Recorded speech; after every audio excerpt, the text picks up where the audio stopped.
A.C.B.A.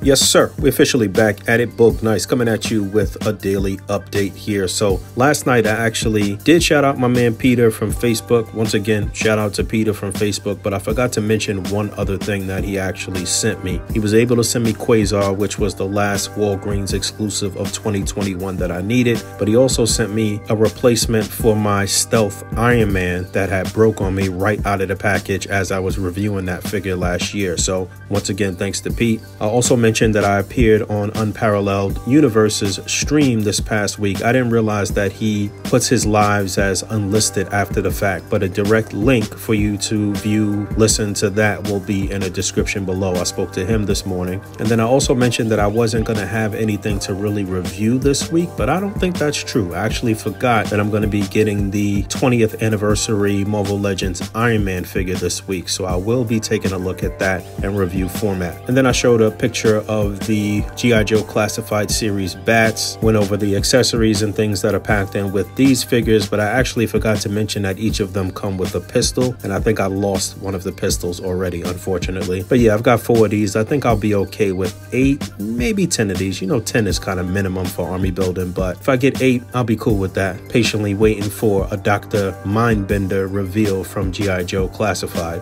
So I shot some real basic shots of the B.A.T.S last night, and then I also broke out the SH Figure Arts Luke Skywalker and the SH Figure Arts R2-D2 here, and coupled them with the Star Wars Black Series Grogu, sort of reminiscent of this past week's episode of Book of Boba Fett, which was really good. I thought the CGI and all of the effects and everything were really well done. We got to see a sort of live action Cad Bane, and I think the visual effects for him were phenomenal as well. We'll be talking about this more in depth on this week's episode of the ACBA podcast, so look out for that. Now I'm going and backtracking and trying to get the damn Star Wars Black Series figure, of course. But yeah, something clean, cropped, and contained here, utilizing the diorama from my man Ron from Lawless Studios. I've actually got a new diorama on the way. I won't say who it's from just yet, but definitely somebody that I've been eyeing for a while. You know, I've said years ago that I want to at least get one piece from all of the people that I kind of admire and respect that are building dioramas in the community, so I'm continuing on that trend. This is one from someone I've never received a piece from before, and this is going to be wild. It's going to blow your mind. I'm really excited about this. In today's news and drops, I saw something pretty intriguing that involves Mattel and them kind of shutting down someone's channel in regard to some product that's not really supposed to be out yet. We'll talk about that in detail on this week's episode of the ACBA podcast, but also in terms of pre-orders today, the Marvel Legends Bonebreaker Build-A-Figure wave went up for pre-order. We see that the prices have in fact increased $25 per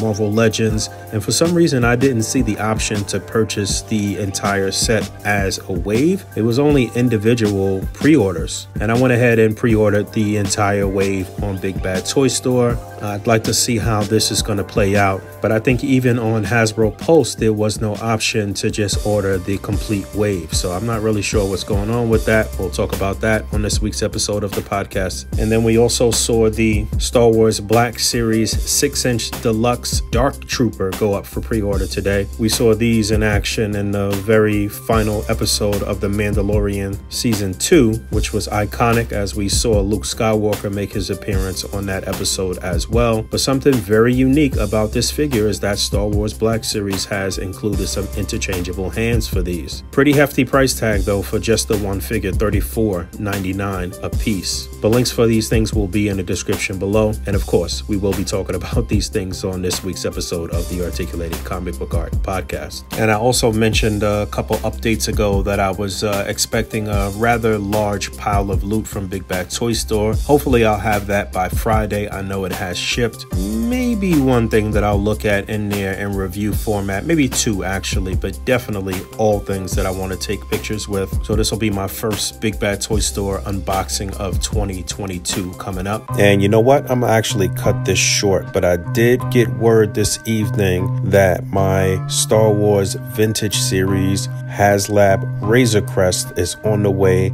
and I will have that by Friday, I believe. I did see a couple of people actually get this in the mail already, and Hasbro Post put out like a 24-minute unboxing on YouTube this evening too. But yeah, I'm anticipating that, and I'll be talking about some hot off the presses gossip leaked news about Marvel Legends tomorrow as well. So stay tuned for that. Thank you for hanging out. Don't forget to rate, comment, and subscribe. Hit that bell down there. And until next time, peace. I'm in the game, I'm grinding, I got to play 24 hours in a day, 7 days out the week, I never sleep. I'm on my grizzly bear, 52 weeks out the year.